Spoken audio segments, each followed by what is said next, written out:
tuloy-tuloy po yan, kabayan. Diba?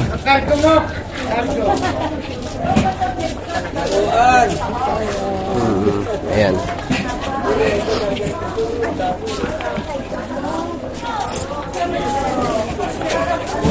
Ay nako. Alam ko na siyempre maraming natutuwa sa naging action agad ng Office of the Vice President. Dito talaga ang daming naging kawawa dito kasi talagang personal ko nakita talaga na lubog-lubog talaga ito dito. Kasi yung mga bahay nila, yung mga git, may mga basura pa gawa nga ng dinaanan ng baha. Ilang araw na rin po nakakaraan, kabayan. At yung mga gamit nila talaga nasa labas ng bahay, sabog-sabog, ganun. Oo, kaya nga po talagang uma-action kaagad ang Office of the Vice President. Ayan. Oo, kasi ako naman, alam niyo naman kung sino talaga ang nagtatrabaho eh.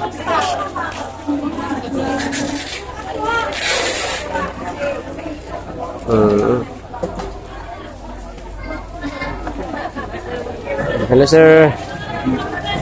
Ayan. Ito pa guys, meron pa pala dito. Ayan diba?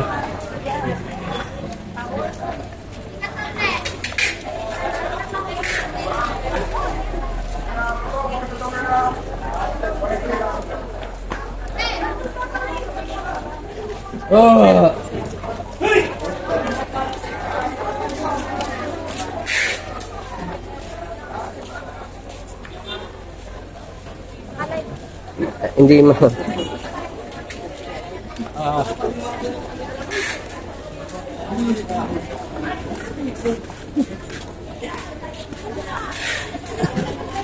Cargo.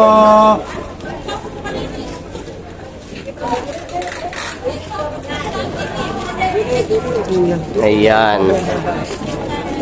Nagpawisan ng inyong tropang Bisaya.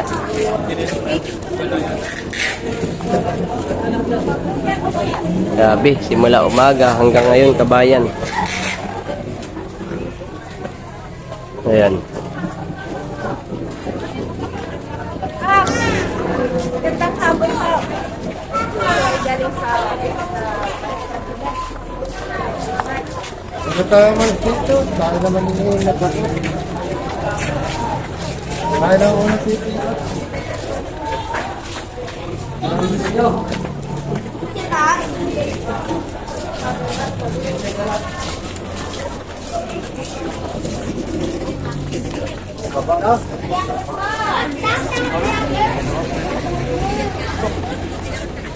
Ayan guys, dito tayo.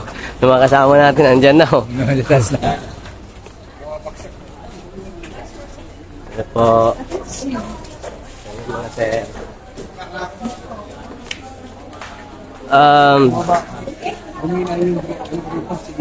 Mina. Ginamitan ka ng arithmetic. Arithmetic na. Aso ko yan. Oo nga eh. Ginamitan siya ng Nag-relive ako, kabayan, kasi kinuha ni Sir Mike lahat eh. Ayan, no? Wala nga lang. Kinuha lahat eh. Ginawa pa naman 1-3 yung viewers niya eh. Ayan, Duterte sa Kala, maraming salamat. Malas yung mukha mo, sir ba? Oh, sabi ko sa iyo kasi, wag mong ilalagay. Kaya nga eh. Oh, di ba? Grabe pa mo. Lagay mo man kasi. Ayan guys. And dito na tayo. Bibilang sa Kala, maraming salamat. Grabe. Ayan. And share natin guys, no, para makita po ng ating mga kababayan ang mga kaganapan po dito, ang ginagawa po ng Office of the Vice President na talaga namang action agad, kabayan, sa ating mga naapektuhan ho ng Bagyong Christine, no? Talagang ganun. Kaya share natin, kabayan. Kasi galing din siya sa mahirap. Oo. Ayan. Wala talaga, sir ba? Grabe ka talaga. Inuubos mo talaga ba? Patayin mo na yan, sir. Ayan, kabayan. Salamat sa inyo, mga kababayan. Ngayon lang naman ito makikita, guys. Kasi sa mga Mr. Media, hindi naman ito makikita, oy. Ha? Hindi ito makikita sa Mr. Media. Hindi, oy. Paano nila magpapakita? Makita mo ba sa media yan? Pag ipakita nila ito, tanggalan sila ng prangkisa na naman.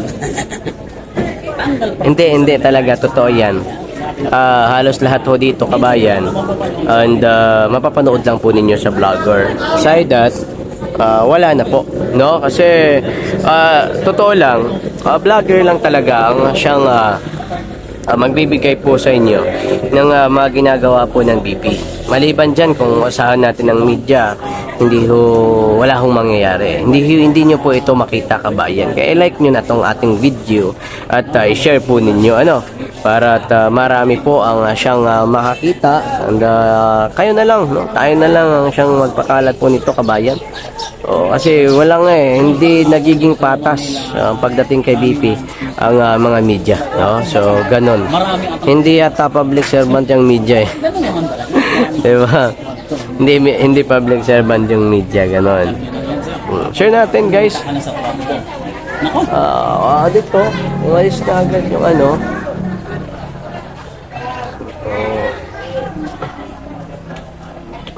umalis na kaagad, kabayan, kasi na ito, magmumove na kaagad eh. Grabe, ang bilis lang, no? Yung alam ko, marami-rami pa ito, kabayan eh. Marami-rami pa po itong pupuntahan ngayon. Oo. Kaya umalis agad, ayan, no? Umalis agad, as in pagka-diskarga, pagkabigay sa ating mga kababayan, talagang baba agad. Kumbaga, umalis agad yung wing van. Ayan. And marami pa dito yung mga staff po ng Office of the Vice President. Ayan ho. Naka-ready na. Maya-maya pipila na sila. And naibaba na kasi yung mga ibibigay po sa ating mga kababayan. And sige, maya-maya makikita na po natin, mga kababayan ko. Ayan, kaya abang-abang lang kayo dyan, ha. Abang lang po kayo. Ayan, share natin, guys, at i-like po natin, guys, no? Kasi alam niyo po, sa pamamagitan po ng inyong like, nare-recommend po ang ating live. And syempre, kapag ka nare-recommend po ang ating live, even kahit na hindi yan supporters ni Sarah, ni BP, ay makikita po nila at sila po ay masusupalpal na, grabe man itong Office of the Vice President, grabe man ito si BP ba?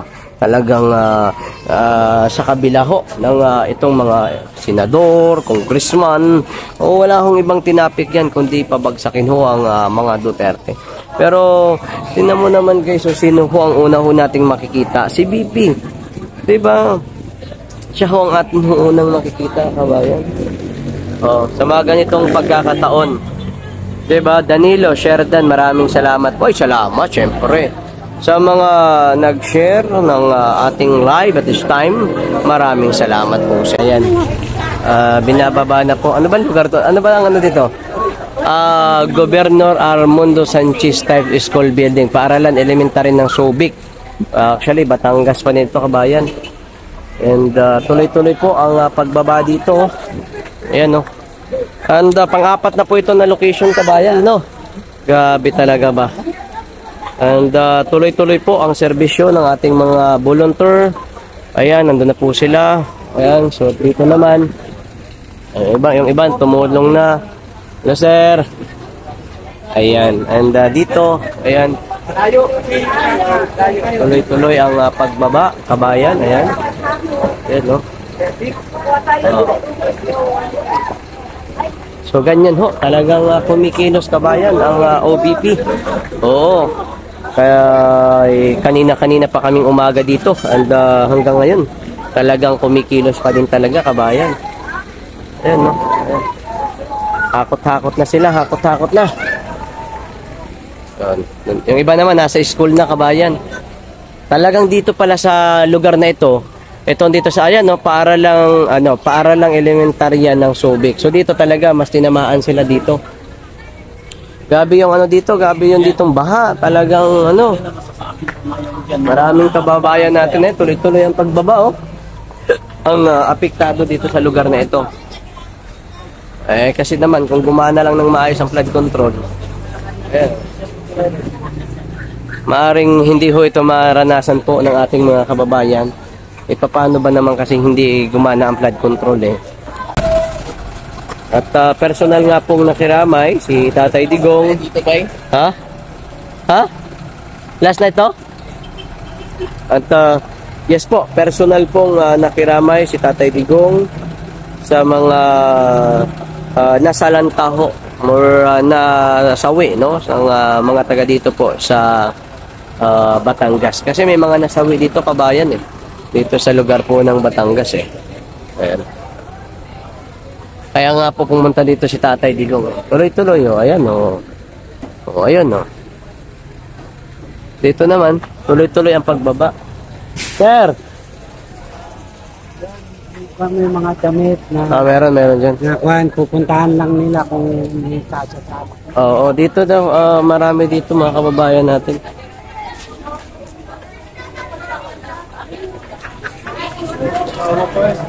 Yan, may mga...